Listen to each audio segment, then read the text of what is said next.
Confidence, concern. Yes. Cons and cons. This is the part of the week. We're here on The Drive with Tim Donnelly. Both Dennis and I let you know what we are confident in when it comes to the Panthers and what we are concerned about, thus the name Cons and Cons. I found this week's Cons and Cons to be wildly difficult to answer on the confidence side and wildly easy to answer on the concern side. And that is not a good look for the Panthers. I know. I still had a little trouble just to decide what my concern was. Was it like just narrowing in on exactly? Did you know the general area? Oh, there are a lot of places I could go. All right, well, let's right? Good news or bad news? Most people choose the bad news. Bad news first. So let's start there. What's your concern? We talked about it earlier this week. Wide receiver depth. It's becoming a major concern. I was never really big on the wide receiver group as a whole going into this season because I thought, okay, Adam Thielen right now is your default number one, a guy who's never really lined up against number one defensive backs, number one corners, because he's played a lot of his career with recently Justin Jefferson, but before that, Stephon Diggs. So he never has had a lineup really against number one receiver or corners. So, all right, how does he handle that? DJ Chark, injury history. We know the talent, but the guy hasn't really been healthy since 2019, and he's not healthy again either. And then Jonathan Mingo, rookie, you just don't know. Terrace Marshall Jr., been banged up in his career. He's in his third year, major question mark. Shi Smith, second-year guy, question mark. You just don't know what he is. Damiere Byrd was a speed guy, but now he's out for the season. And then you also throw in Laviska Shenault. It's like, okay, he's a gadget player. He's Deebo Samuel Light. Yes. So I say gadget player in the sense of, okay, he could do a little bit of everything, but he's not really great at one thing. And he's been dealing with concussions. And well, yeah, and there's that as well. Concussion. So okay, I'm like, what are they? This is one of those tough situations where I can't disagree with anything that you said, but my answer is different. That's totally fine. It's I had a couple. Trust me, I had a couple concerns. A couple runners up. A couple nominees. But right now, I mean, your top three wide receivers going into this week are Thielen, Mingo, and Shi Smith. Like those are your 1, 2, 3, and then Hayden Hurst at tight end, another talented player, but also a guy who's again dealt with injuries. Then you have Tommy Tremble in his third year. It's like, still haven't seen him do much as a pass catcher. I understand it was a completely different coaching staff. They really weren't training them to be good pass catching tight ends. And Ian Thomas is just another guy. It's again, it's all legitimate. The thing I will say, and we said this yesterday, the day before, whenever we talk about the wide receivers. There is a world, because of the nature of the injuries they're dealing with, Shenault with the concussion protocol, Terrace Marshall Jr. with the back, the hamstring from DJ Chark. Those three in particular are wildly unpredictable injuries. Hamstrings could be a week. Hamstrings could be 6 weeks. 2 months. Back injuries could be spasms and you just kind of need to work them out, or they could be you need fusion surgery and you're going to be talking like Tiger Woods. And obviously concussion protocols we just know so little about that it's a symptoms thing, it's an evaluation thing, it's a self-reporting thing. So they could be back week 1.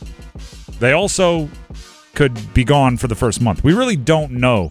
So that's kind of if you want to be glass half full. I'm also just going to look at like the order of operations for my concern. If the wide receivers are open or not, if they're good or not, is irrelevant if your quarterback is flat on his back before he gets a chance to make the throw. That was number 2 on my list. It's the order of operations, right? PEMDAS, please excuse my dear Aunt Sally. Yeah. Parentheses, I'm not even going to go down there. Yeah. So offensive line. Specifically, I wrote this down. The offensive line's brains. I've said this. I don't mind their physical abilities. I think they have, the once they lock onto a defender, if that defender is not Dexter Lawrence, they've done pretty well at least getting run over slowly, which is part of the game. It might not be the most aesthetically pleasing part, but if it takes a defender 3 seconds to run you over, you've kind of done your job.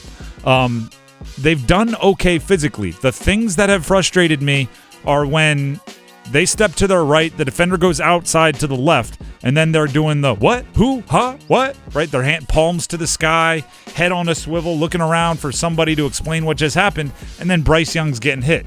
Or there's a twist where the tackle in the defensive tackle in the end cross, and they both chase after the end, and then somebody's running out there again, and they're going, what, who, what, you're supposed to, I'm supposed to, oh.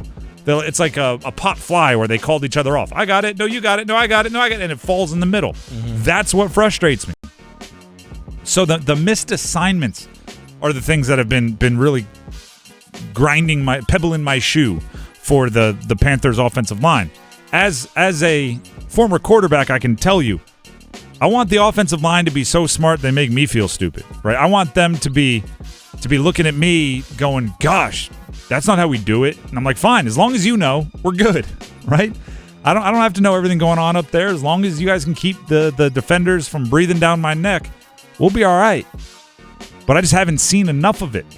And to be quite honest, the wide receivers concern the heck out of me too, for all the reasons that Dennis said. Miles Sanders in the running game concerned the heck out, but I think we have to go back to the order of operations, right? None of that matters if the offensive line isn't doing their jobs and knowing their assignments. So that's my number one concern. Now, luckily, part of Cons and Cons here, where we're naming our concerns and confidences with the Panthers. When I asked good news or bad news, we chose bad news first, so we get to end optimistically. Dennis, what's your confidence for the Panthers? It's Bryce Young. I was there last week. Yeah, the guy looks like the real deal. He looks as advertised. Look, I miss me with just the overall stat numbers and things like that. The guy does things that don't always show up on a stat sheet. And the poise that he plays with, just the small stuff, like you and I had talked about it earlier this week when I was sitting in for Adam Gold, was, for example, when he had that play against the Giants where he slipped and fell down, he got right back up and started scrambling. Yep. He immediately put his eyes downfield, like, okay, who's open? And he started directing traffic as opposed to just getting scatterbrained and panicked and just trying to take off and run. So the guy, from what I've seen so far, has made good choice after good choice after good choice. You talk about like the mental acumen, all right, just like the mental fortitude to handle pressure. He has shown that. Granted, it's limited snaps. I totally get that. It's been 5 series, but he's still shown it, in my opinion. The best way to describe that, and I literally just said this exact phrase to somebody. Protecting the football will never be overrated. Yeah. Right? It's spot on. It's important, and he's done that, right? We've seen the other rookies make those whoopsies where the ball's going in the other direction in the preseason, right? They're in the same situation he is, new offenses, new environments, new teammates. He's protected the football in some adverse situations. And I'd even go as far to say this. We'll look at a former Duke guy, Daniel Jones. Last year, Daniel Jones threw 15 touchdowns. He ran for 700 yards, whatever it is, but he is a quarterback in the NFL. He threw for 15 touchdowns, and that offseason, he signed a 4-year, $160 million contract. You know what was a big part of why that season, despite just 15 touchdown passes, was seen as extension-worthy? Because he protected the darn ball. Yeah. He went from one of the guys that turned it over a ton early in his career to a guy that barely turned it over at all last year, and because of that, he now makes $40 million a year. Learn from that, Bryce. Keep doing what you're doing. You might not have to throw 40 touchdown passes or 4,500 yards. If you protect the football, it's a good way to, another phrase, you ready for this coaching cliche? Yeah. Ball security is job security. If you don't turn the ball over, no one's taking your job. I'd be okay this season if it's overall number like 24 touchdowns and 4 picks. Sold. I'd take that over 30 and 12. It's true. For my confidence here, I'm half doubling up on what you went with. Talk to me. Because I had Bryce Young last week, and I didn't want to go directly back to it, right? I wanted to mix it up a little bit. I'm confident in the faces of the units. And what I mean by that is Bryce Young on offense, Brian Burns on defense. Okay. The faces of the offense and the face of the offense and the face of the defense. Okay. I'm confident in Bryce Young for all the reasons you just described. There's been no reason for me to downgrade him in any way, and in poise and in leadership and in the moment not being too big for him, I think there's reason to upgrade him. Brian Burns, granted, we haven't seen him in the preseason games. The reports out of practice have been unbelievably glowing, right? And few reasons why that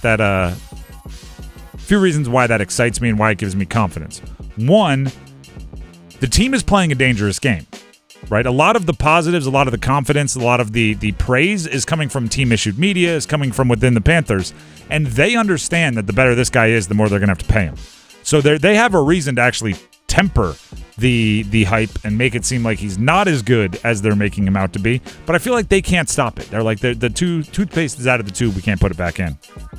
Secondly, again, I was watching the Hard Knocks.